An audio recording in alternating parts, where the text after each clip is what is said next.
aí, nobres espectadores do canal Central HQs, bem-vindos a mais um vídeo de mangás com breves resenhas.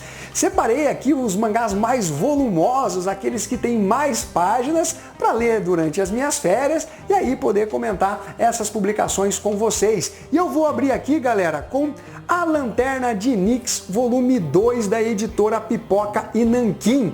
Eu já resenhei o primeiro volume dessa série, gostei, achei uma série bem escrita, leve, que entretém o leitor. O acabamento gráfico aqui tá ótimo para variar, né? Tem até sobrecapa, capa cartão esse material aqui. E nesse segundo volume, algumas revelações bem interessantes são feitas. A protagonista, que é a Mil, uma garota que tem um aprendizado bem rápido, ela no primeiro volume aparece como uma espécie de clarividente.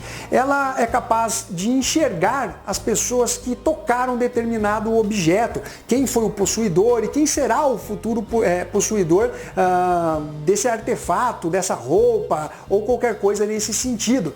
Ela acaba se apaixonando por seu empregador, que é o Momo, acabou dando uma chance para ela, ele que é um comerciante que viaja o mundo. O cara tem negócios na Europa e ele volta para o Japão, ele faz ali uma espécie de troca cultural bem interessante com relação aos países europeus. Nesse volume, o Momo retorna para a Europa, onde nós descobrimos que ele teve uma grande paixão, uma personagem um tanto misteriosa. As coisas são reveladas aqui de forma lenta, de forma que o leitor vá assimilando essas novas informações.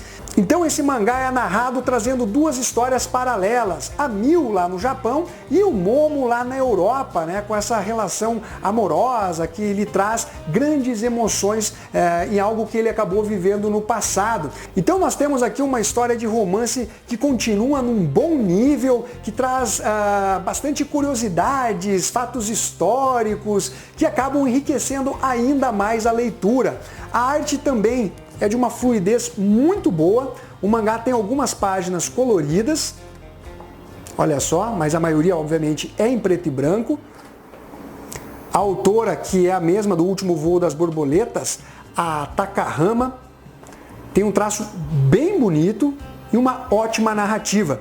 Tô gostando e em breve, obviamente, eu vou falar do terceiro volume de A Lanterna de Nyx. Agora vamos de Kamen Rider com o seu segundo volume, publicação da editora New Pop. Eu também já resenhei a primeira edição, esperava um pouquinho mais, gosto bastante da arte do Shotaro Ishinomori, acho que ele consegue dar toda uma dinâmica, uma agilidade, né, para um mangá que é voltado mais para a ação. Porém o roteiro eu já acho bem marromeno, sabe? Não é lá tão criativo, são coisas óbvias, clichês, que a gente já viu aos montes. Mesmo naquela época, quando o mangá foi lançado, eu acredito que em termos de roteiro, ele não surpreendeu ninguém, né? Não traz grande complexidade.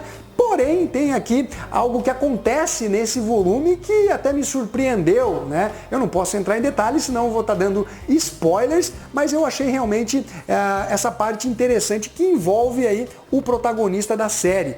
Então nós temos aqui um trabalho artístico muito bom, principalmente pela narrativa do Ishinomori, né? O cara sabe contar uma história que envolve ação, que envolve lutas. Tem várias páginas bem bonitas, páginas duplas. Então, galera, basicamente é um mangá ok, pelo menos na minha opinião. Agora vamos de Banana Fish volume 6, publicação da editora Panini, um mangá que eu gosto demais. O Ash, que estava quase que sendo utilizado como uma cobaia nos experimentos envolvendo a Banana Fish, consegue fugir do local. O Dino continua, né, a tiracolo dele, quer o Ash de qualquer forma novamente. E aí nós temos a introdução de um personagem muito intrigante e misterioso, chamado Blanca, que treinou o próprio Ash. E esse cara é um mercenário, um assassino de aluguel de primeira linha, Quando o Ash percebe que esse cara entrou na jogada, o seu antigo mestre, você percebe, né, que ele entra numa espécie até de desespero. Não tem mais o que fazer.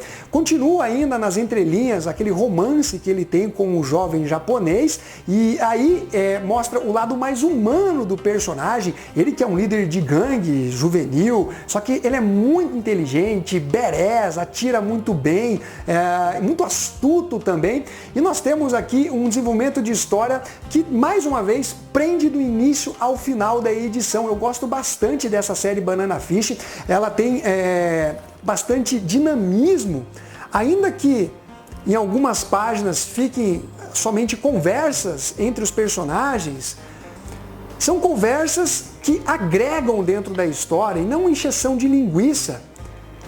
Os desenhos são muito bons também, lembram, né? Akira, claramente tem essa inspiração. E agora o Ash está numa sinuca de bico, né? Até porque o Dino fez aliança com um outro personagem que tem um lado mais andrógeno.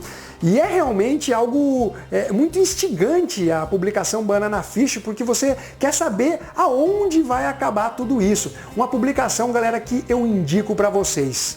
Para finalizar, Sunny, volume 2 de Taiyo Matsumoto, publicação da editora Devir pelo selo Tsuru. Eu já resenhei o volume 1 dessa série, estou demorando para apresentar a resenha do volume 2, porque eu esperei entrar numa boa promoção para poder adquirir o material. Eu, quando resenhei o volume 1, comento que até a metade eu estava achando meio, meio chatinho. Só que da metade para o final, a edição engrena. E aí, galera, mexe com a parte sentimental, principalmente para quem tem filho, né? Visto que a história retrata ali um orfanato, basicamente, né? Onde as crianças entram num carro e ficam sonhando, né? Desejando a volta dos pais, desejando serem acolhidos novamente por uma família. E as decepções, elas são muito grandes. E é isso que a gente vai ver nesse volume 2, assim, é de cortar o coração, é indignante. Dá vontade assim de você, sabe, bater nesses pais que são irresponsáveis, que inclusive alimentam as esperanças dessas crianças, que contam os dias para que os pais venham buscá-las ou que uma família as adote. E você percebe que esses pais são negligentes, estão preocupados com o próprio umbigo, alguns deles parecem tipo jogados na vida, como nômades, aparecem quando dá na telha, tem até aqui, e vai um leve spoiler, uma criança que retorna para o seu lar, né, onde mora a mãe, e de repente, poucos dias depois, ela já retorna de novo, porque não deu certo. A mãe casou de novo e aí o padrasto tem problemas com a garota e ela resolve voltar para o orfanato onde ela se sente melhor. Além disso, é mostrado como essas crianças são vistas pela sociedade, a própria polícia tenta relativizar algumas ações desses garotos, né? Considerando essa situação que eles vivem. Galera, um mangá assim, muito dramático, muito emocional. Como eu falei, basicamente corta o coração você vê a situação dessas crianças, ainda que obviamente elas tenham momentos de alegria. O maior desejo delas é simplesmente ser amadas pelos pais.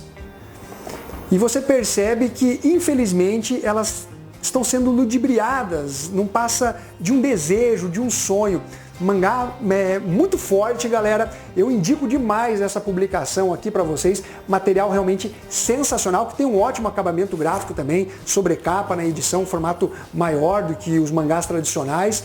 Bom, galera, então basicamente é isso daí. Eu espero que vocês tenham curtido esse vídeo. Não esqueça de dar o seu like, compartilhar e ficamos até a próxima. Fui!